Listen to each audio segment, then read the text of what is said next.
Hi everyone, this is Matthew Jana for Card Runners, and I'm here with Tourney Theory Part 3, 30 and lower big blind stack play. What we'll cover. We're going to focus on 30 big blind and lower stack play. Despite not being a tournament player, this is not something I'm unfamiliar with. The reason for that is you still, or at least used to, play against short stacks and cash games. Short stacking at full tilt poker used to be all the rage when you could rake back grind and get bonuses. So I gave a disclosure at the beginning of the tournament series because I have played almost no tournaments in the last 5 years and I didn't want anyone to get a false impression. This is stuff that I do have quite a bit of experience with. The experience was from a while ago, but still, I've played a lot against short stacks in my playing time because that's unfortunately what was happening when I was really grinding a lot of hands. And I think the commonly given advice for how to combat shorties was wrong 5 years ago. I still think that much of that advice is still given for tournaments today, and probably cash games too, but discussing short stack play is less popular. I almost never see questions about how to play against a short stack on the forums, so I just don't think this is a commonly covered topic, but it's something that I definitely think is worth approaching, especially if you're a tournament player. So this video should be relevant for cash games or tourney play. What matters is the stack depth. Theory will be focusing on. The first is how stack depth changes the value of hands. The second is calling raises out of position with changing stack depth. The third is 3-betting out of position. And we're going to discuss linear versus polarized ranges based on stack depth. That sounds really fancy, but it's actually kind of cool and pretty important, and it's not going to sound very complicated after we go over it. And then we're going to talk about calling 3-bets in position. So concept number one, which is how stack depth changes the value of hands, can basically be rephrased as you need to understand the difference between robust and non-robust equity. So this may be a bit repetitive. I talked about it in the previous video, but it's incredibly important. If you feel you already have a really good understanding of the differences between robust and non-robust equity, and you understand how you can have a hand that has both components in it, like sometimes you'll have a hand that has robust and non-robust equity in that same hand. If you've got all that down, don't feel bad, just skip ahead to concept number 2, which is probably like 5 minutes ahead from right here. All right. Robust equity is equity which isn't lost for the most part as the opponent's range gets stronger. So, for example, if you have 6-4 of spades or pocket fives on a 9 of clubs, 5 of spades, 2 of diamonds flop, you won't lose much equity as the opponent's range gets stronger. So, if you look, 6-4 of spades, everyone would consider a bluff on the flop. It's a good bluff, but it has a gut shot to the nut straight, and it has the runner flush draw. That's a bluff that has robust equity. Pocket fives are a value bet. It's the second nutted hand, so it's clearly a value bet. But again, that has robust equity. The reason for that is 6-4 suited usually wins with a runner flush or straight, which beats just about everything on the runouts that give a runner flush or straight. Pocket fives isn't likely to be outdrawn, and the hands that can outdraw it, straight draws or runner flushes, aren't usually the hands that go to war on the flop or turn anyways. So one more time, what does robust equity mean? It means it's equity which is not going to be lost as the opponent's range gets stronger. It can be a value betting hand or a bluffing hand. Both types of hands can have robust equity. Here, our bluffing hand, 6-4 of spades. If that hand's going to win at showdown, it's probably going to win with a flush or a straight. And flushes and straights can beat strong hands in the opponent's range, which is why we consider that robust equity. Pocket fives are a little bit trickier, but think about it. If pocket fives are going to be outdrawn, it's usually going to be to a straight or a runner flush. So even if the opponent's range was strong or weak on the flop, pocket fives are probably going to have about the same amount of equity, which is probably like 85 or 90% equity against his range. So it doesn't really matter how strong the opponent's range is. Pocket fives pretty much just crush everything, so you don't really have to worry about betting or raising with the hand. Pocket fives is pretty much still going to be the nuts and very unlikely to be outdrawn, no matter how the opponent's range looks. Whether or not it includes a bunch of junk in like a button versus big blind spot, or if it includes only like really strong hands, like if middle position c-bet and you raised on the button with pocket fives. Pocket fives are still going to be pretty much nutted against any type of range and going to have about 85 to 90% equity against any type of range. So if you were facing a flop bet with pocket fives on the 9-5-2 board, It wouldn't really matter if you raised or if you called. Pocket fives would probably have about the same amount of equity on the turn, whether or not you raised and made your opponent's range stronger, or if you called and kept your opponent's range a little bit weaker. Pocket fives just crush everything. All right, non-robust equity. Non-robust equity is equity that is lost as the opponent's range gets stronger. If you open ace-10 on the button and the big blind calls, if the flop is 9-5-2 rainbow, your opponent will probably check call all pairs and check fold most non-pairs against your flop continuation bet. So the hands that beat ace-10 remain in your opponent's range as you bet, but the hands that you beat fold. So ace-10 on the 9-5-2 board, if you open button and big blind calls, you could still totally argue that this is a flop bet, but at the very least you have to acknowledge you're not really retaining your equity very well if you bet this flop with ace-10. Because the hands that ace-10 beats are going to be lots of like king high, queen high, ace-x hands, and a lot of those hands, not all of them, but a lot of those hands are going to fold to your flop bet. Whereas if you check back on the flop, you're keeping a lot of the hands that you beat in your opponent's range. Likewise, if you bet on the flop, your opponent's never going to fold a pair. So all the hands that beat ace-10 remain in his range. So again, you can still argue to bet ace-10 on the flop here because you have an out as an ace and a 10. Most turned 10s and aces are going to give you the best hand even if you were behind on the flop. But you have to at least acknowledge you're not retaining your equity very well. You're at least losing the ace-high showdown value of your hand by betting. So that's probably a better way to describe it. You're at least losing the ace-high showdown value of your hand by betting it. So the net result is you have lost a lot of equity against your opponent's check calling range. So you have less equity against his check calling range than you do against his entire checking range. So as I said that out loud, I realized how terrible that sentence is, so I rewrote it. The net result is when betting, you lose quite a bit of equity. Your hand has significantly more equity against your opponent's checking range than his check calling range. All right, so hopefully that's very clear. And you can have both types of equity at once. You'll often have robust and non-robust equity in the same hand. Say we open ace-9 of hearts on the button and the big blind calls. The flop comes 8 of clubs, 7 of hearts, 2 of diamonds. So amazingly, this is actually a spot that gives some very good players like an aha moment, like they've never really thought about it like this. So pause for a moment and think. Tell me what the robust equity in this hand is and what the non-robust equity in this hand is. Again, pause a moment and think. It's probably pretty clear, but it's still definitely worthwhile doing it. All right, so the runner flush and straight draws are very robust equity. You know, the nut flush is just going to win no matter how strong the opponent's range is. And then the runner straight, you're only using one of your whole cards, but it's still pretty robust equity, right? Like it's still going to be the vast majority of hands. The 9 straight will be good. And then the good ace high, remember it's button versus big blind, is very non-robust equity. So another thing that confuses people is they think like, oh, ace high showdown value. You have to think where you are. So here it was button versus big blind. So the ace 9 probably has quite a bit of showdown button versus big blind here. Whereas if you opened under the gun with ace 9 of hearts and middle position called or cut off or button called, it wouldn't really matter where. Ace 9 is not going to have showdown value, right? Because ranges are much stronger when you open under the gun and cutoff calls than if you open button and big blind calls. So you have to think like, okay, does my hand really actually have showdown value? Because you can't just think, oh, there's showdown value with ace 9 on an 8-7-2 board. It matters a lot what the preflop ranges were. Again, this seems very simple when you're talking about it, but it's something that's very easy to overlook when you're actually playing and you're making a lot of decisions very quickly. So these spots are tricky, and what to do here can depend heavily based on stack depth. So adding another variable, which is the whole point of this video, is how you want to play your hand, you know, how you want to try to utilize your showdown value and your robust equity is going to change based on your stack depth. So the key points. The key point is robust equity is more valuable as stack depth gets bigger.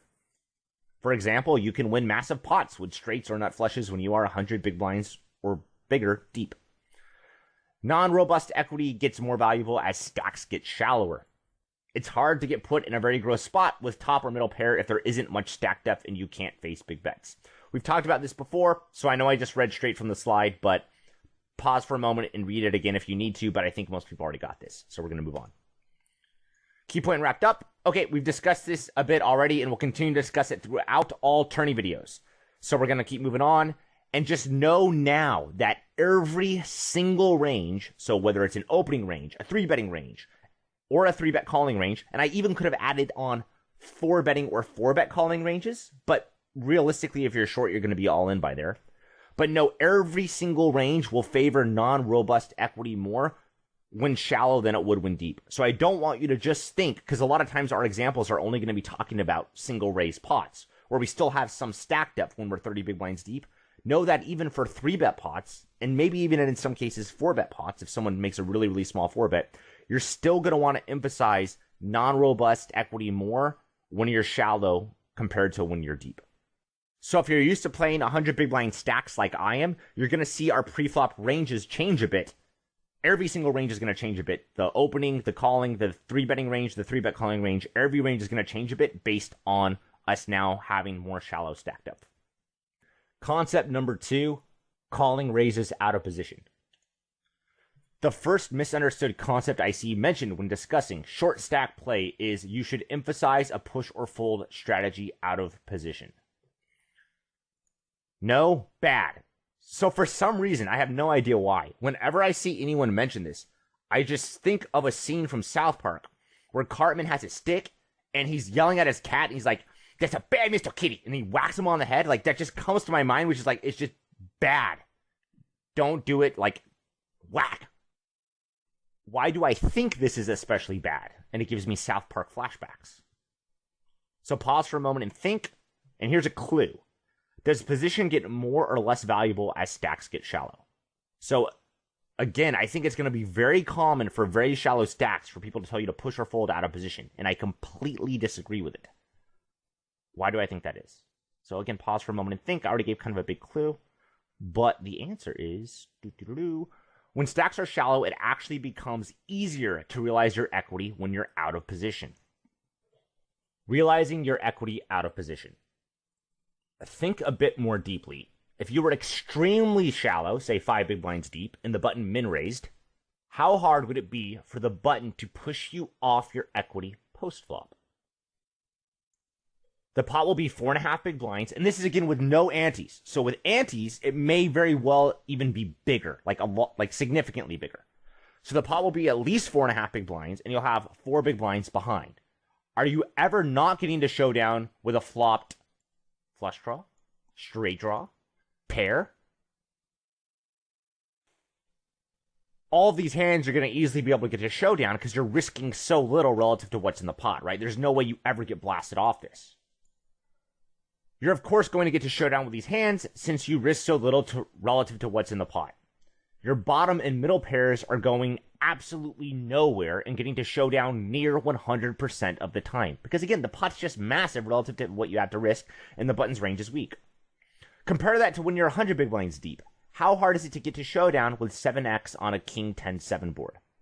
So, if you're 100 big blinds deep and you flop bottom or middle pair, if you're like me, when you flop middle or bottom pair, you wish you could just be like, okay, I call my opponent's flop bet and no one's allowed to bet anymore, right? In an ideal world, you'd be allowed to do that. You'd be able to just, hey, I flopped my weakest pair or I flopped a middle pair. I'll put in one bet because you know, probably 7x is good, probably 10x is good on the flop, but you don't want to face multiple bets. And this is something that I've always stressed a lot, which is as you have many streets to act and you have stack depth, it really favors a range that's polarized, right? So if your opponent bets on the flop, on the king 10-7 board with a polarized range, even if you're like, hey, I'm probably ahead on the flop with 10x or 7x, it's still not a good position to be in. And the reason for this is the button, if he has a lot of stack depth, he can be bluffing a little bit less on each street. So every street he bluffs a little bit less. He usually will let his weakest bluffs drop out of his range. And then he gets to the river with a balanced range. And then even if you were ahead on the flop with, let's say, like queen 7 on this board, you're going to just be outdrawn all of the time, right? You're not going to know whether or not you have the best hand or not. So when you end up calling, he gets to realize his equity and maybe outdraw you, or maybe you're putting more money in the pot and you're drawing almost dead. It's just a big messy situation. No one likes playing out of position with a marginal hand.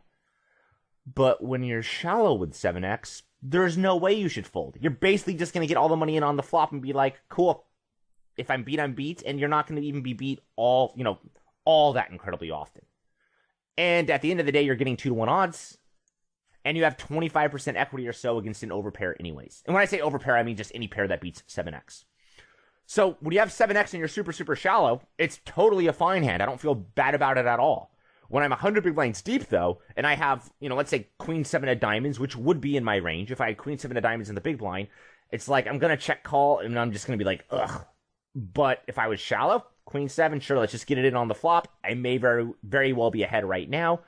I'm getting 2-1 odds, and even if I'm not ahead, I'm going to outdraw my opponent reasonably often without him being able to put more money in the pot and push me off my equity. And then, as I said, you very likely already have the best hand. There really shouldn't be a vary here, because I don't know exactly how often you have the best hand, and it's not really all that important for what we're talking about. But you are going to have the best hand decently often. So if you do get it in behind, you're going to outdraw him pretty often, and you got a great price. And it's not that rare for 7x to just be the best hand because your opponent was jamming with some sort of draw, or maybe an ace high that shouldn't be jamming, or maybe he just had complete air and was bluffing. But yeah, the vary shouldn't be there. All right, so now I have a counter misquoting defensive maneuver. Which of the following did I just say? Was it A, when out of position with little stack depth against a button open, you should 3-bet less often and call more often? Was it B, push or fold strategies never make any sense? Was it C, it's easier to realize your equity after calling out of position when shallow rather than deep? Or was it D, the button cannot justify min raising when shallow? Which of the following did I just say? Pause for a moment and think. I actually think this might be one of the first multiple choice questions that's kind of hard and not meant to just show you something, even though I expect everyone to get it right. Because A looks pretty right. I can see a lot of people, if I didn't do this multiple choice question, thinking I just said A. But I said C. You have to be careful extrapolating too much from what I said. For example, when this shallow, we may 3-bet more aggressively than we would if we were deep, but we also call very wide, especially with antes. So we're going to talk about this more, but maybe we just defend crazy aggressively in the big blind when we're shallow, because we can't get pushed off our equity. So I'm not saying we can't 3-bet aggressively when the button opens and we're in the big blind. I'm just saying that whole calling thing looks pretty good, especially with a pretty large group of hands. Whereas the advice I very commonly see given is just to push or fold, which doesn't make any sense. So how did shorties used to play? So 5 years ago, when I was playing against shorties on full tilt, I was in my early 20s. I had my whole life ahead of me. Shorties used to emphasize a push or fold game preflop, which annoyed everyone. So what were we taught to do in the button against shorties? We were taught to min raise, right? Because if they're going to push or fold, let's not invest all that much money. And people still min raise the button even when they're deep, and I think it's quite bad, but it's still the commonly given advice. So what did the shorties do? They still pushed or folded a lot. They didn't really call, despite how I just showed you. I know we talked about an extreme example to illustrate the point, but even if they're 20 big blinds deep, it's a lot harder for me to push the big blind off his equity post flop if he's 20 big blinds deep than if he's 100 big blinds deep.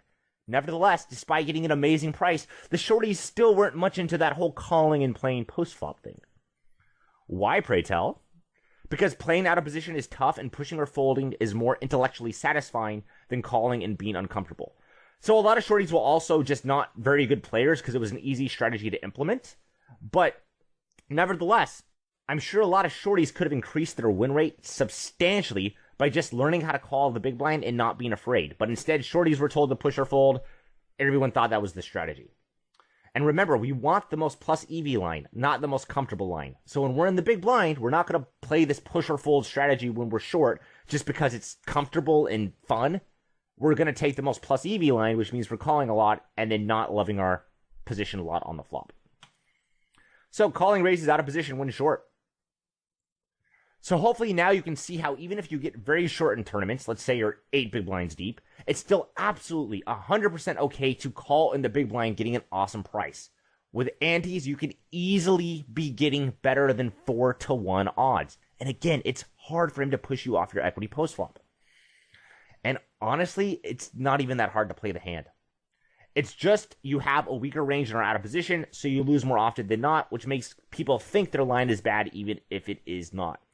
So, I've talked to and coached like just a lot of players for theory stuff over the last couple years, And one of the most common leaks almost always is people don't want to take lines that usually have a bad outcome, even if it's the most profitable line. So in other words, people don't like calling in the big blind even if it's profitable because you lose more often than not. You need to get past this. Likewise, another leak might be people might fold too much to river bets because they don't want to call a river bet expecting to lose. But if your opponent bets half pot on the river, you're getting 3-1 odds. You only need to win 25% of the time when you call on the river. So it's totally fine. It's totally good to be like, yeah, I'm going to call this river bet expecting to lose. Yeah, I'm going to call this pre-flop min raise in the big blind expecting to lose. But sometimes I'm going to get lucky on the flop. All that stuff is good. You have to take lines expecting to lose. And that's something that a lot of players really struggle with because let's be honest, that's a lot easier said than done. So it's something that makes a lot of sense when you're talking about it, like watching a video right now, or if you're talking about poker away from the tables. But it's another thing entirely to actually force yourself to do something that's expected to have a bad outcome more often than not, because that's just not the way your brain's wired, right? You're not usually designed to do something that's supposed to have a bad outcome, but in poker, that's what you're actually supposed to do. That's what's most profitable in a lot of situations. And of course, our range should be weaker when we called in the big blind against a button min raise. We just got 4-1 or so odds. It's like the typical cash game button versus big blind situation with 100 big blind stacks, only on steroids. So remember, I talked about it in the last video, I believe, how antes changed the pre-flop math a lot. So if you're a cash game player, you should already be pretty comfortable calling in the big blind against a button open. It's not a spot almost anyone loves, but you should still be comfortable enough with it. Whereas now, if there's antes, it's going to be like that spot on steroids. You're going to be calling with a much weaker range, especially if they min-raised, because if there was an ante and they min-raised, you got to just call with a very, very weak range if you're shallow, because you got such a good price and it's hard to get pushed off your equity post-flop. So let's analyze some Poker Snowy. I actually haven't looked at Poker Snowy at all for this, so I wanted to get all my theory out there first, and now we're going to see if Poker Snowy supports the theory.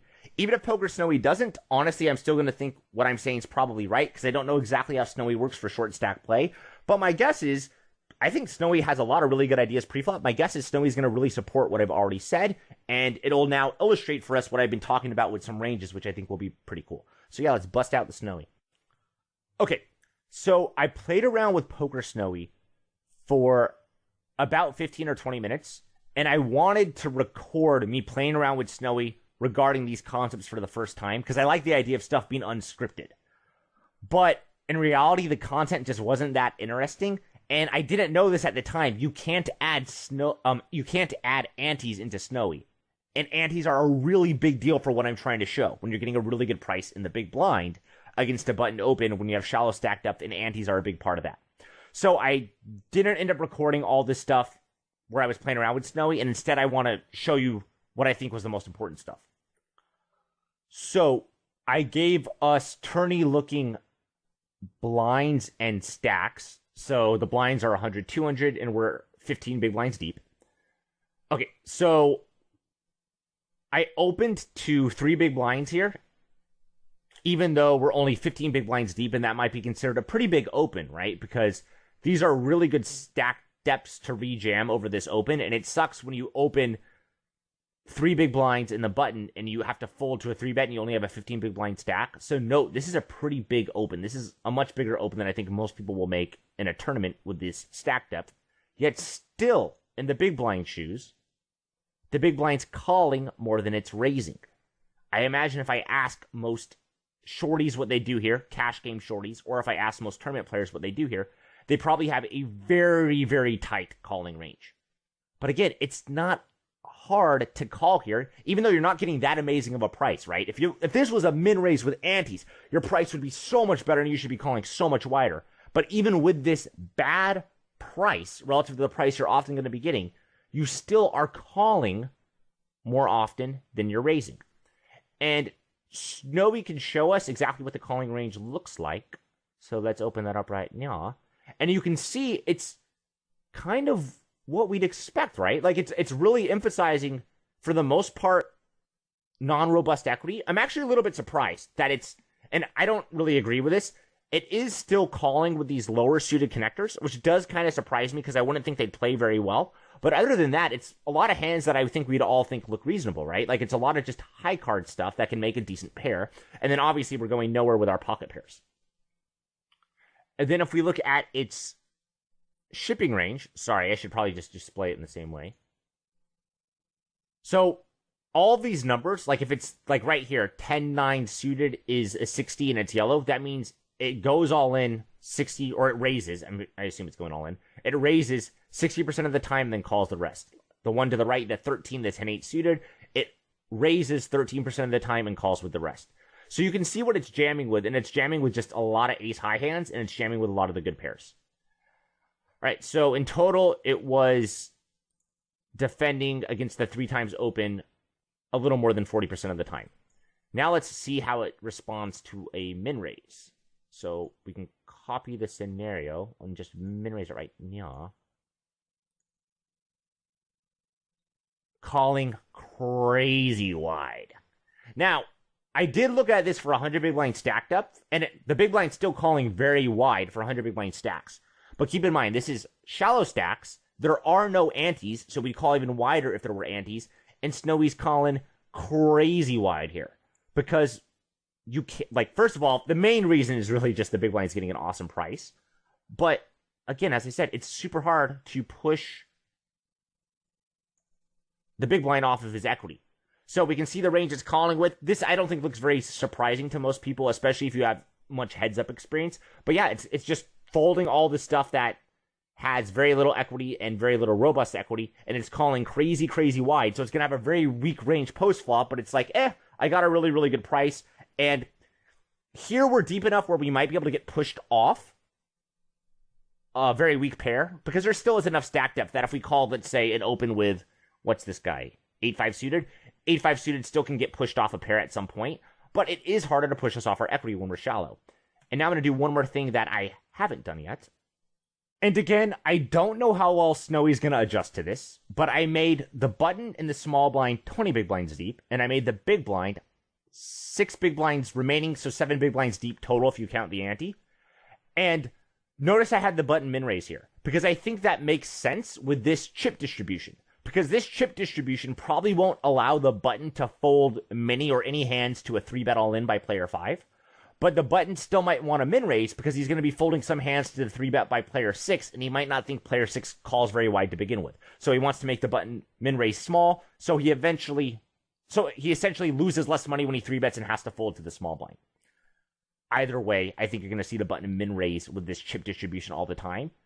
Let's see how the big blind responds. So again, I haven't looked at this yet. I assume it's going to support what I'm saying. And realistically, if it completely doesn't, I'll probably edit it out, but I don't think it's not going to support it. So what do we want? We want range advice. Yeah. So it's calling crazy wide here, right? Like crazy wide. Because it can't get pushed off its equity post-flop and it's getting an amazing price. Again, without antes. But I bet if I were to post this as like a anonymous 2+2 post where I'm like just some random guy that only has 3 posts total, I bet if I were to post me calling with lots of hands, where are you, pre-flop advice, with lots of hands that Snowy thinks to call with pre-flop, I bet if I were to post it on 2+2, I bet a lot of people would be like, dude, you can't call. Either go all in or fold. Because the stacks are so shallow, people go back to that same short stack mentality that was on full tilt 5 years ago, which is when you're just short enough, you push or fold. Even though it doesn't make any sense, and I think if anything, theory's saying you do the exact opposite. You can call wider out of position because you can't get pushed off your equity post-flop. And like, let's look at some of the hands that Mr. Snowy here. Apparently it's a very clean-cut guy here with a little scarf. Let's see what he's calling with. So, like, tons of these hands that he's calling with, like, I don't want to get it in with Jack 4 suited. Where are you, Jack 4 suited? Jack 4. I don't want to get it in with Jack 4 suited, but I'm getting such a good price that I'm going to call. And I also especially don't want to get it in with Jack 4 suited because it's like, well, player 1's probably not really going to fold all that much to my ship. Let's see how often player 1 folds to the ship, if at all. This I have very little idea, but I mean, it can't be folding too much. Yeah, it folds nothing. So if it folds nothing to our ship, if we have literally no fold equity, we want to just call with our Jack 4 suited or the jillion other hands that were calls, see what we get on the flop, and then go from there knowing, hey, if we do flop something pretty good, we can't really get pushed off our equity. Whereas if we're deep, I mean, I can, just a countless amount of times I call in the big blind with something like Jack 4 suited, and there's stack depth, and I'm in an awful position. It can't happen here. So that's going to wrap up this video, but I'm going to continue in the next video exactly where we left off. So I hope you enjoyed watching it and are looking forward to the next video. I'll be happy to respond to your comments and questions in the forums. And thanks again and good luck. So I appreciate you watching it, and I'll see you soon. Take care.